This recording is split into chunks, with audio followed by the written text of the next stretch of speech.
ఒక్కసారి కొమ్మూరి గోల్డ్ కి కాల్ చేయండి. తాకట్లో ఉన్న మీ బంగారాన్ని విడిపించి మార్కెట్ ప్రైస్ కి వాళ్ళు కొనుక్కుని మిగతా డబ్బులు మీకు ఇచ్చేస్తారు. రైట్, బ్రేకింగ్ న్యూస్ వస్తున్నాం. మన టీవీ స్క్రీన్ పై ట్రైనీ ఐపీఎస్ ఉదయ్ కృష్ణారెడ్డి కేసులో బిగ్ ట్విస్ట్ చోటు చేసుకుంది. తనకి సంబంధించిన ఆధారాలు ఉన్నాయంటూ వాళ్ళ సోదరుడు వాళ్ళ కుటుంబీకులు చెప్తున్నటువంటి పరిస్థితి. సో ఇలాంటి నేపథ్యంలో ఇప్పటిదాకా ఒక మహిళా ఐపీఎస్ ట్రైనీని ఇతను లైంగికంగా వేధించాడు, ఫోన్ లాక్కున్నాడు, పాస్వర్డ్ తెలుసుకున్నాడు, ఈ విషయాలు మాత్రమే బయటకు వచ్చాయి. ఎందుకంటే రాజ్యాంగం ప్రకారం ఒక ఆడపిల్ల నన్ను వేధించారని కేసు పెడితే దానికి సంబంధించి ఎఫ్ఐఆర్ జరిగింది. సో ఆ ఎఫ్ఐఆర్కి సంబంధించి ఎన్పిఏ అయితే నేషనల్ పోలీస్ అకాడమీ ఉదయ్ కృష్ణారెడ్డిని సస్పెండ్ చేసింది అనేది వినిపిస్తోంది. సో వాస్తవానికి ఎన్పిఏ ఉదయ్ కృష్ణారెడ్డిని సస్పెండ్ చేయలేదు. అండ్ దాని తర్వాత అయితే హాస్పిటల్లో ఉన్నాడో ఎంత కపట నాటకం, బలవన్మరణం అనేది ఒక నాటకం అంటూ చాలామంది చెప్పుకొచ్చే ప్రయత్నం చేస్తున్నారు. సో వాస్తవానికి సపోజ్ ఫర్ ఎగ్జాంపుల్ ఒక విలువలు కలిగినటువంటి అబ్బాయి ఒక కానిస్టేబుల్ ఆ జాబ్ను కూడా తృణప్రాయంగా వదిలేసి ఎంత కష్టమైనా సరే సివిల్స్ పాస్ అయ్యి ఐపీఎస్గా ట్రైనింగ్ వచ్చాడంటే నిజంగా మెంటల్గా ఫిజికల్గా ఎంత స్ట్రాంగ్గా ఉన్నాడో అర్థం చేసుకోవచ్చు. సో ఇలాంటి నేపథ్యంలో అతన్ని ఒక ట్రాప్ అనుకోవాలా, లేదంటే ఎందుకంటే అతని దగ్గర అతని కుటుంబీకులు అతని సోదరులు వాళ్ళు చెప్తున్న దాని ప్రకారం ఇదంతా ఒక పెద్ద ఇష్యూ అవుతుంది, నెక్స్ట్ లెవెల్కి వెళ్ళిపోతుంది, ఎక్స్ట్రీమ్ లెవెల్కి వెళ్ళిపోతుంది. కాబట్టి దీన్ని ఇక్కడతోనే ఫుల్ స్టాప్ చేయాలనే నేపథ్యంలో మాత్రమే ఉదయ్ కృష్ణారెడ్డి వాళ్ళ భర్తని అప్రోచ్ అయ్యాడు అని వాళ్ళ సోదరులు చెప్తున్న పరిస్థితి. సో ఇప్పుడు మరి కాసేపట్లో ఇప్పటికే ఉదయ్ కృష్ణారెడ్డికి సంబంధించి హెల్త్ బులెటిన్ కూడా రిలీజ్ అయింది, మీరు చూస్తారు మన టీవీ స్క్రీన్ పై. సో దీనికి సంబంధించి అతని బాడీలో అంటే ఆ బ్లడ్లో ఎలాంటి పాయిజన్ కలవలేదు. ఎందుకంటే 24 గంటల నుంచి తను పాయిజన్ తీసుకున్నాడు అనే మాట చాలామంది యూజ్ చేస్తున్నారు. బేసిక్గా మనం టీవీ స్క్రీన్ పైన కూడా చెప్పాం. సో అతను తీసుకుంది ఒక శానిటైజర్. సో ఎక్కువ మద్యం తాగిన తర్వాత శానిటైజర్ బాటిల్ తీసుకున్నాడు. అది అంటే అతని ప్రమేయం లేకుండా జరిగినటువంటి పని అని చెప్పి వాళ్ళ సోదరులు వాళ్ళు చెప్తున్న పరిస్థితి. ఎందుకంటే ఆల్రెడీ తన పరువు పోయింది అనే ఒక బాధలో తను తాగిన మాట ఒప్పుకున్నాడు. ఈవెన్ డాక్టర్లు బ్లడ్ టెస్ట్ చేసిన తర్వాత కూడా ఎక్కువగా తన రక్తంలో ఎక్కువగా మద్యం ఉంది. సో దాన్ని గుర్తించారు.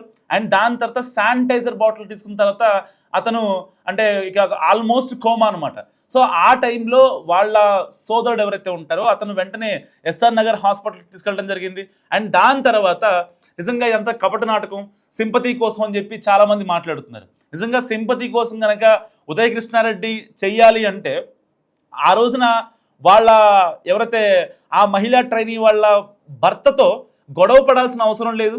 మీ ఆవిడని నాకు ఫోన్ చేయొద్దు, నాకు అసలు మెసేజ్లు పెట్టొద్దు అని వాళ్ళకి చెప్పాల్సిన అవసరం లేదు. ఇదంతా ఎందుకంటే ఒక బాధ్యత గల కుటుంబం నుంచి వచ్చిన వ్యక్తిగా ఉదయ్ కృష్ణారెడ్డి తీసుకున్నటువంటి స్టాండ్ ఏంటంటే ఇది గొడవ అవ్వకూడదు, దీనికి ఒక రప్చర్ క్రియేట్ అవ్వకూడదు, ఫర్దర్ కాన్సిక్వెన్సెస్. ఎందుకంటే ఇద్దరు కూడా ఒక బాధ్యత గల పోలీస్ ఆఫీసర్స్ స్టేజ్లో ఉన్నారు, దట్టు ఐపీఎస్ క్యాడర్, నలుగురు చెప్పాల్సిన సిచ్యువేషన్ కాబట్టి వాళ్ళు ఫిజికల్గా మెంటల్గా చాలా స్ట్రాంగ్గా ఉండాలి. సో ఇదే నేపథ్యంలో ఏం జరిగింది, ఎప్పుడైతే ఆ అమ్మాయి అత్తాపూర్ పిఎస్కి వెళ్ళి కంప్లైంట్ రేస్ చేసిందో వెంటనే ఎఫ్ఐఆర్ జరిగింది. అండ్ దాని తర్వాత ఒక ఇన్స్టాగ్రామ్ స్టోరీ కూడా పెట్టాడు ఈ యొక్క ఉదయ్ కృష్ణారెడ్డి. సో తప్పులు జరిగాయి, నిజాలు నిలకడ మీద తెలుస్తాయి, నా దగ్గర దానికి సంబంధించి 100 స్క్రీన్ షాట్స్ ఉన్నాయి, అవన్నీ ఉన్నాయి, నేను పంపిస్తానని కూడా తను హాస్పిటల్ బెడ్ మీద నుంచి చెప్పడం జరిగింది. అండ్ దానికి సంబంధించి ఇప్పుడు ఉదయ్ కృష్ణారెడ్డి కుటుంబీకులు ఎవరైతే ఉన్నారో, తనకి సపోర్ట్ చేసే వాళ్ళు ఎవరు ఉన్నారో వాళ్ళు హాస్పిటల్లో తను డిశ్చార్జ్ అవ్వడం కోసం వెయిట్ చేస్తున్నారు. ఎందుకంటే ఆల్మోస్ట్ కేసు అయింది కాబట్టి, ఎఫ్ఐఆర్ అయింది కాబట్టి ఎన్పిఏ నుంచి నోటీసులు వచ్చాయి. సో 8 డేస్లో ఏదైతే దానికి సంబంధించి అంటే తప్పు చేశాడు ఇక్కడ ఉదయ్ కృష్ణారెడ్డి, సీసీ ఫుటేజ్ దొరికింది, అక్కడ స్టేట్మెంట్లు దొరికాయి కాబట్టి ఇప్పుడు తనని తాను ఒక విక్టిమ్గా అంటే పోర్ట్రే చేయాల్సిన సిచ్యువేషన్ విత్ అంటే మాటలతో కాదు ఆధారాలతో. ఎవరు మాటల్ని నమ్మరు, మాటలు చెప్తే కాసేపటి వరకే ఉంటాయి, కానీ ఆధారాలతోనే జనాలు నమ్మే పరిస్థితి. కాబట్టి ఈవెన్ కోర్టులైనా న్యాయస్థానాలు లేకపోతే పోలీసులు ఎవరైనా సరే ఆ సాలిడ్ ఎవిడెన్సెస్తోనే మాట్లాడాలి. కాబట్టి ఇప్పుడు దానికి సంబంధించి వాట్సాప్ చాట్లు కావచ్చు, ఆ స్క్రీన్ షాట్లు కావచ్చు, అండ్ ఇన్స్టాగ్రామ్లో ఏదైతే వాళ్ళ చాట్స్ కావచ్చు, వాళ్ళు పంపించుకున్న రీల్స్ కావచ్చు, అండ్ ఇంకా వాళ్ళ ఫోన్ కాల్స్ కావచ్చు. ఇప్పుడు ఒకవేళ అంటే ఇది కనుక ఎక్స్ట్రీమ్ అయితే ఇప్పుడు ఇతను ఇచ్చే ఎవిడెన్సెస్ ఏవైతే ఉన్నాయో దాన్ని బట్టి వీళ్ళిద్దరి కాల్ డేటా కూడా అంటే సిడిఆర్ కూడా తీసే అవకాశాలు ఈ కేసులో చాలా స్పష్టంగా కనిపిస్తున్నాయి. సో ఇలాంటి నేపథ్యంలో ఎప్పుడైతే అంటే ఆ అమ్మాయిని బలవంతంగా రూమ్లోకి లాక్కెళ్ళి పీక మీద కత్తి పెట్టి అని చెప్పి ఒక ఎఫ్ఐఆర్ ఫైల్ అయిందో, అంటే ఆల్మోస్ట్ చాలా సెక్షన్స్లో బిఎన్ఎస్ ప్రకారం ఒక 3-4 నుంచి 4 సెక్షన్ల వరకు కేసులు నమోదయ్యాయి. సో ఎక్కువ దేనికంటే బలవంతంగా రూమ్లో లాక్కెళ్ళి పీక మీద కత్తి పెట్టడం. సో దేనికి మరి ఆయన పీక మీద కత్తి పెట్టాడు? అండ్ ఆవిడకి వీడియోకి సంబంధించి వాళ్ళ ఆ హస్బెండ్కి, ఎవరైతే తమిళనాడులో ఐఏఎస్గా వర్క్ చేస్తున్నారో ఆ మహిళా ట్రైనీ వాళ్ళ హస్బెండ్కి ఎందుకు వీడియో పెట్టడానికి ఇతను అంత ఫోర్స్ చేశాడు అనే విషయంపై కూడా ఇప్పుడు పోలీసులు ఆరా తీస్తున్నారు. అండ్ హాస్పిటల్ నుంచి మరి కాసేపట్లో ఇతను బయటకు వస్తాడు, డిశ్చార్జ్ అవుతాడు. డిశ్చార్జ్ అయిన తర్వాత ఒక ప్రెస్ మీట్ పెడతారా, లేదంటే ఎన్పిఏకి సంబంధించిన వాళ్ళు ఎవరైతే ప్రివిలేజ్ కమిటీ ఉంటుందో ఇప్పటికే ఆ హాస్పిటల్కి వెళ్ళారు. అండ్ దానికి సంబంధించి ఆ యొక్క హెల్త్ బులెటిన్ కూడా వాళ్ళు తీసుకోవడం జరిగింది.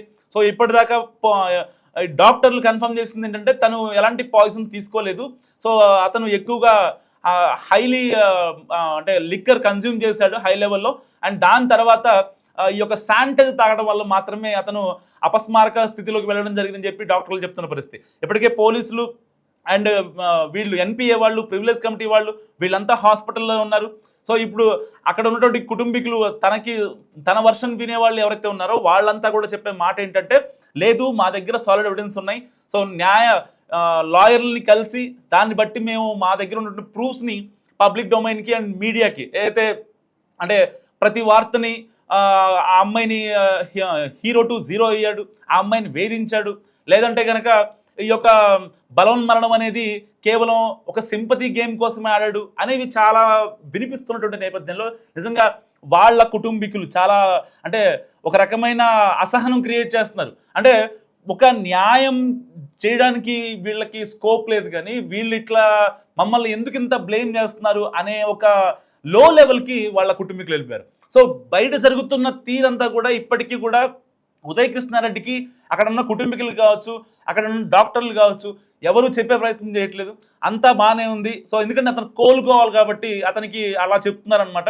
సో ఇలాంటి నేపథ్యంలో అక్కడ వాళ్ళ కుటుంబీకులు హాస్పిటల్ బెడ్ పైన ఉన్నటువంటి ఉదయ్ కృష్ణారెడ్డిని నీ దగ్గర ఇంకేమన్నా ప్రూఫ్స్ ఉన్నాయని అడిగారు. సో తనకు సంబంధించి తన ఫోన్లో 100కు పైగా స్క్రీన్ షాట్లు ఉన్నాయి. ఏదైతే ఆ అమ్మాయి ఇబ్బంది పెట్టింది కావచ్చు, ఇంకా మళ్ళీ పెళ్లి చేసుకుందాం అని చెప్పడం కావచ్చు, వీటన్నిటికీ సంబంధించి ఉదయ్ కృష్ణారెడ్డి చాలా క్లియర్గా చెప్పాడు, నా దగ్గర ప్రూఫ్స్ ఉన్నాయి, నేను బయటకు వచ్చిన తర్వాత నేను మాట్లాడతా అంటూ కూడా అతను చెప్పడం జరిగింది. మరి ఇలాంటి కేసుల్లో ఇప్పుడు కేవలం అంటే ఒక కాయిన్కి ఒకవైపే ఆలోచించాలా, మరి అవతల పక్క కూడా ఏముందో ఏంటో తెలియకుండా మాట్లాడటం, విశ్లేషణలు చేయడం నిజంగా ఎంతవరకు కరెక్టో జనాలు ఆలోచించాల్సిన పరిస్థితి. సో ఆల్మోస్ట్ ఎందుకంటే ఒక ఆడపిల్ల బయటకు వచ్చి కేసు పెట్టిందంటే ఎవరైనా తీసుకోవాల్సిందే, తప్పదు. కానీ అంటే ఒక చప్పట్లు రావాలంటే 2 చేతులు కలవాలి కదా, ఒక చేతితో క్లాప్స్ కొట్టలేం కదా. సో ఇలాంటి నేపథ్యం ఇది కూడా ఒక రకంగా ఉదయ్ కృష్ణారెడ్డిది ఒక పర్ఫెక్ట్ ఎగ్జాంపుల్ అని చెప్పొచ్చు ఈ కేసు సంబంధించి. ఎందుకంటే అతని వర్షన్ అసలు అంటే ఆయన డైరెక్ట్గా నిందేయడం ఎంతవరకు కరెక్ట్, అతని వర్షన్ వినకుండా అతన్ని నిందేయడం ఎంతవరకు కరెక్ట్. ఒకవేళ అతను కనుక ఇంతకుముందు ఏదన్నా ఇలాంటివి పిచ్చి పిచ్చి పనులు చేసి, లేదా ఇంకేదన్నా ఎవరైనా మహిళలను ఇబ్బంది పెట్టో, లేదంటే వస్తావా చస్తావా అని చెప్పి అతని ట్రాక్ రికార్డ్, అంటే ఒక్కసారి అతని ట్రాక్ రికార్డ్ చూసుకుంటే మనం చాలా అంటే నిరుపేద కుటుంబం నుంచి వచ్చాడు, ఫ్యామిలీ వాల్యూస్ కలిగినటువంటి వ్యక్తి, వాళ్ళ నానమ్మ కూరగాయలు అమ్మి అతన్ని కానిస్టేబుల్ చేసింది, గవర్నమెంట్ స్కూల్లో చదువుకున్నాడు. మరి అంత ఇదిగా ఉన్నటువంటి ఉదయ్ కృష్ణారెడ్డి ఇప్పుడు ఎందుకు అంటే ఒక ఐఏఎస్ భార్యని, ఒక ఐపీఎస్గా ట్రైనింగ్ తీసుకుంటున్నటువంటి తోటి మహిళా ఐపీఎస్ ట్రైనింగ్ని ఎందుకు అంత వేధించాడు, ఎందుకంత బలవంతం పెట్టాడు అనే ప్రశ్నలు ఇప్పుడు చాలామంది రేస్ చేస్తున్నారు. సో వీటన్నిటికీ మరి కాసేపట్లో సమాధానం వచ్చే అవకాశం ఉంది. సో ఇప్పటికే వాళ్ళ కుటుంబీకులు చాలా అంటే చాలా అలసిపోయారు, ఒక రకంగా విసిగిపోయారని చెప్పాలి. అంటే ఈవెన్ ఒక రకంగా ఉదయ్ కృష్ణారెడ్డి కూడా వెక్స్ అయిపోయిన తర్వాతే తను అంటే చాలా అంటే నెక్స్ట్ లెవెల్లో డ్రింక్ తీసుకోవడం కావచ్చు, అండ్ దాని తర్వాత స్పృహ లేని టైంలో శానిటైజర్ తాగడం కావచ్చు, అంటే ఒక విరక్తి కలిగింది తనకి. అంటే ఇంతలా బ్లేమ్ చేస్తారా, అసలు జరిగింది ఏంటో కనీసం చూసుకోరా, ఎందుకు నన్ను ఇంత బ్లేమ్ చేయాలి అనే సిచ్యువేషన్లో మాత్రమే ఒక శాంటే తాగడం జరిగింది తప్ప ఒక సింపతి క్రియేట్ చేయాలనో, ఆధారాలు ఉన్న తర్వాత ఇంకా సింపతి ఎందుకు క్రియేట్ చేయాలి. ఒక పక్క ఆధారాలు స్పష్టంగా ఆయన దగ్గర ఉన్నాయి. ఇవాళ కాదు రేపైనా సరే నిజం నిలకడమే తెలుస్తున్న ఆల్రెడీ ఇన్స్టాలో పోస్ట్ పెట్టారు. మరి ఇలాంటి నేపథ్యంలో ఎవరు కరెక్ట్, ఎవరు ఇక్కడ బాధితులు, ఎవరు నిందితులు, మీరేమనుకుంటున్నారు మస్ట్ కామెంట్ చేయండి.